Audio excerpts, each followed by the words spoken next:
nin odaya oo u dhashay waddankan Britain ayaa isagu haddaba waxa uu iska diiday inuu da'da aqbalo ninkaasi waa 100 jir dabadeedna sanad guuradii dhalashadiisa waxa uu ku xusay arrin la yaab leh ninkaasi ayaa qoyskiisu waxay isku dayeen inay arrintaasi ka joojiyaan arrintuna waxay ahayd wuxuu damcay inuu ka soo boodo diyaarad maraysa 10,000 oo food meel ah isagoo dabcan dee baarashuud ku soo boodaya oo waliba ay israaceen laba inan oo awow labaad u yahay maaha qoladu awowga u ahay waa awow labaad dabadeedna ninkii odayga ahaa sidan uu soo booday.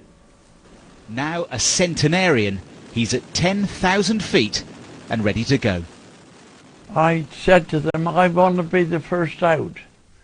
So that was that.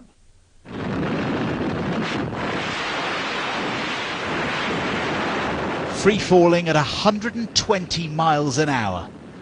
And it was absolutely beautiful. I enjoyed every second of it. ninkaasi odayga ahi waxa uu sheegay inuu aad iyo aad uga mabsuuday sidaasi markii uu soo booday oo isagoo bad qabana uu dhulka yimid waxana uu sheegay haddii naftu ku sinto weeyaan inuu sanadka dambena aanu waxba ka qabin